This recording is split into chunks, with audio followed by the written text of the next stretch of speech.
Assalamualaikum warahmatullahi wabarakatuh. Saya M. Alvito Rantisi dari Prodi Pendidikan Matematika Angkatan 2025, rombel 2, dengan NIM 25040200071, akan menjelaskan tentang materi penarikan kesimpulan dalam bab logika matematika, mata kuliah dasar-dasar matematika. Yang pertama itu ada definisi. Apa itu penarikan kesimpulan? Penarikan kesimpulan itu adalah proses menentukan pernyataan baru yang benar berdasarkan beberapa pernyataan yang telah diketahui kebenarannya dengan menggunakan aturan atau kaidah logika yang sah. Saya punya contoh. Yang pertama ini ada premis. Jika hari ini cerah, maka saya akan berolahraga. Kemudian yang kedua ada premis hari ini cerah. Kesimpulannya adalah saya akan berolahraga. Ini nanti kita akan bahas di aturan-aturan penyimpulan. Nah, sudah sempat disinggung tadi di slide awal. Aturan penyimpulan yang pertama itu ada modus ponens. Yang pertama, jika ada premis P maka Q. Kemudian premis yang kedua adalah P, maka kesimpulannya adalah Q.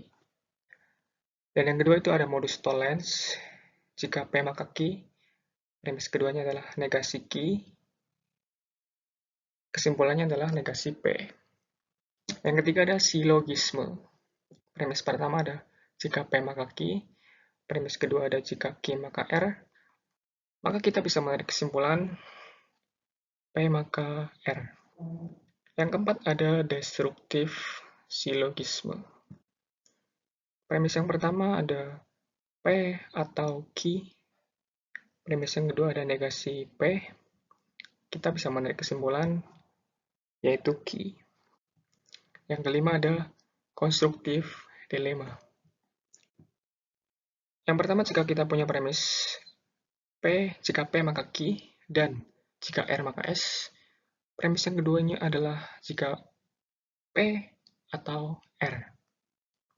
Maka kita bisa menarik kesimpulan Q atau S. Yang keenam ada destruktif dilema. Yang pertama, jika kita punya premis P maka Q dan R maka S, premis keduanya adalah negasi Q atau negasi S, maka kita bisa menarik kesimpulan negasi P atau negasi R. Yang ketujuh ada simplifikasi P dan Q, maka kita bisa menarik kesimpulan P. Yang kedelapan ada adisi atau penambahan. Jika kita hanya punya satu premis P, maka kita bisa menambahkan dengan atau P atau Q. Dan yang kesembilan ada konjungsi. Konjungsi ini jika kita punya premis awal adalah P, premis kedua adalah Q, maka kesimpulannya kita bisa mengambil kesimpulan P dan Q. Kemudian lanjut, ada kuantor. Apa itu kuantor? Kuantor itu simbol atau kata dalam logika matematika yang digunakan untuk menyatakan jumlah atau cakupan dari suatu pernyataan terhadap himpunan objek. Ada dua jenis kuantor. Yang pertama ada kuantor universal. Kuantor ini menyatakan suatu pernyataan itu berlaku untuk keseluruhan anggota dalam domain pembicaraan. Disimbolkan dengan huruf seperti huruf A besar yang terbalik. Dibaca untuk semua atau setiap. Dan yang kedua ada kuantor eksistensial. Kuantor ini menyatakan bahwa suatu pernyataan berlaku untuk setidaknya satu anggota dalam domain pembicaraan. Disimbolkan dengan huruf seperti huruf E atau seperti angka 3, tetapi lurus. dibaca, ada, atau terdapat. Kemudian kita mengenal istilah instansiasi dan generalisasi. Yang pertama ada instansiasi umum. Instansiasi umum ini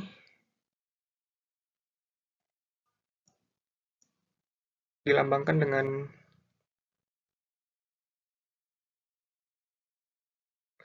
instansiasi umum ini adalah penghilangan dari kuantor, atau bahasa gampangnya seperti itu. Penghilangan dari kuantor yang mulanya terdapat kuantor dihilangkan menjadi tidak ada. Itu instansiasi umum. Dan kuantornya kuantor apa? Kuantornya adalah kuantor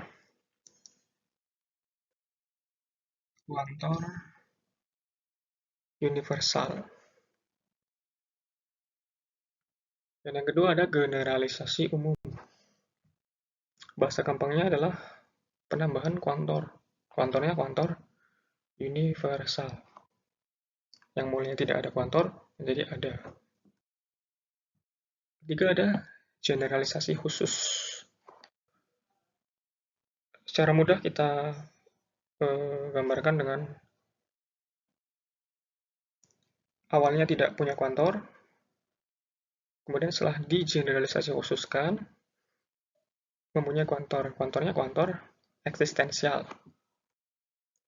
Dan yang keempat ada instansiasi khusus. Yang mulanya terdapat kuantor menjadi tidak ada. Kuantornya kuantor eksistensial.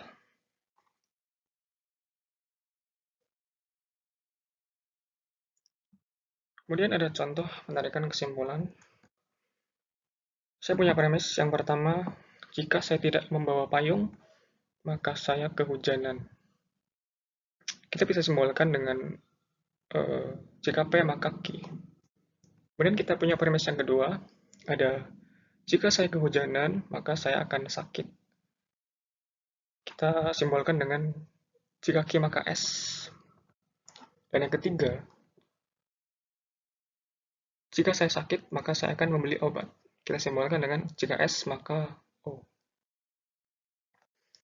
Dan premis yang keempat, jika saya membeli obat, maka uang akan habis. Kita simbolkan dengan jika O maka H. Dan dari semua premis yang kita punya, kita bisa menarik kesimpulan jika P maka H, di mana P adalah jika saya tidak membawa payung, dan H adalah maka uang akan habis. Dan dari semua premis ini, kesimpulannya adalah jika saya tidak membawa payung, maka uang akan habis. Kemudian kita buktikan apakah kesimpulan dari premis-premis di atas ini benar. Kita tuliskan premis-premis yang kita punya. Kemudian kita dapatkan premis baru, P maka S, kita dapatkan dari premis yang pertama dan premis yang kedua, dengan aturan silogisme. Kemudian, kita juga punya premis baru. Jika P maka O didapatkan dari premis yang kelima dan premis yang ketiga disilogismekan. Kemudian kita punya premis lagi, jika P maka H didapatkan dari premis yang keenam dan premis yang keempat disilogismekan. Dan terbukti bahwa premis itu adalah kesimpulan dari premis yang sebelumnya itu benar. Kemudian kita punya contoh penarikan kesimpulan berkuantor. Saya punya premis, semua pembalap itu cepat. Ada pelari yang tidak cepat. Oleh karena itu, ada pelari yang bukan pembalap. Kita simbolkan di mana BX adalah pembalap, CX-nya adalah cepat, PX-nya adalah pelari. Kemudian kita susun premis-premis di atas dengan simbol. Yang pertama, semua pembalap itu cepat. Disimbolkan dengan kuantor universal. Bx maka Cx. Dan yang kedua, ada pelari yang tidak cepat, maka kita menggunakan kuantor yang eksistensial. Karena kuantornya adalah ada. Kemudian, pelari yang tidak cepat, Px dan negasi Cx. Dan kesimpulannya adalah ada pelari yang bukan pembalap. Artinya, kuantor eksistensial, Px dan negasi Cx. Kemudian dari premis yang pertama, kita instansiasi umumkan, maka kita punya premis baru, yaitu B, BA, maka CA. Sebenarnya bukan premis baru ya, tetapi penghilangan kuantor. Dan yang selanjutnya ada PA dan negasi CA. Premis yang kedua, kuantornya dihilangkan dengan instansiasi khusus. Kemudian dari premis 4 kita bisa dapatkan PA yang berasal dari premis yang keempat disimplifikasikan. Dan kita juga punya premis selanjutnya, yaitu negasi CA dan PA berasal dari premis yang keempat dikomutatifkan. Kemudian kita punya negasi CA berasal dari premis yang keenam disimplifikasikan. Kemudian muncul negasi BA berasal dari premis yang ketiga dan premis yang ke-7 dimodus Tollenskan. Dan yang ke-9 kita punya PA dan negasi BA berasal dari premis yang ke-5 dan premis yang ke-8 dikonjungsikan. Kemudian dari premis yang ke-9 kita bisa menggunakan aturan generalisasi khusus sehingga muncul kuantor eksistensial, sehingga kesimpulannya sudah terbukti, yaitu ada Px dan negasi Bx, atau ada pelari yang bukan pembalap.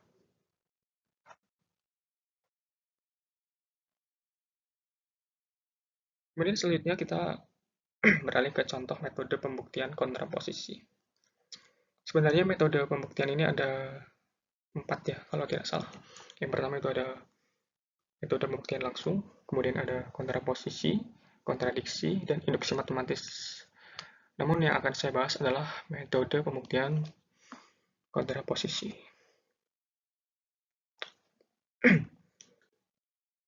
Saya punya premis jika 7n ditambah 9 akan menghasilkan bilangan genap, maka n adalah bilangan ganjil untuk setiap n adalah anggota bilangan bulat.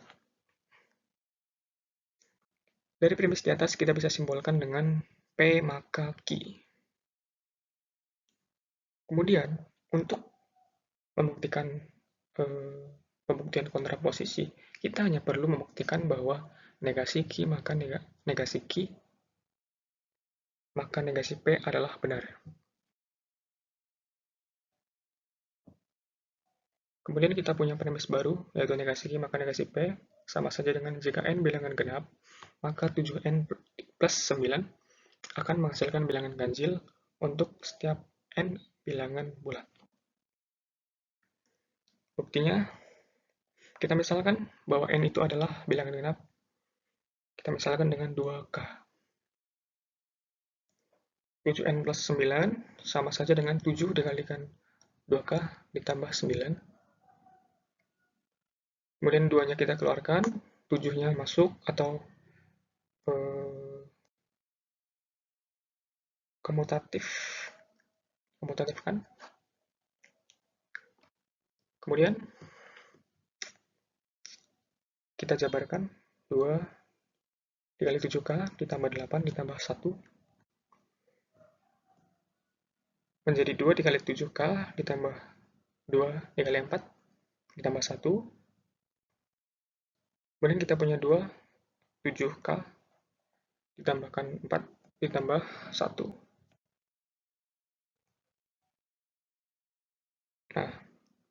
Kemudian, kita misalkan 7K ditambahkan dengan 4 itu adalah M. Maka menjadi 2M plus 1. Yang artinya itu adalah bilangan ganjil.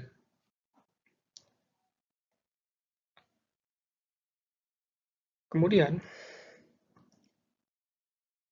terbukti bahwa negasi Q maka negasi P itu adalah benar. Maka P maka Q juga pasti akan benar. Jadi metode pembuktian kontraposisi ini sudah terbukti. Kita hanya cukup membuktikan negasi Q maka negasi P benar untuk mencari apakah P maka Q itu benar. Sudah. Terima kasih atas perhatiannya. Saya cukupkan. Wassalamualaikum warahmatullahi wabarakatuh.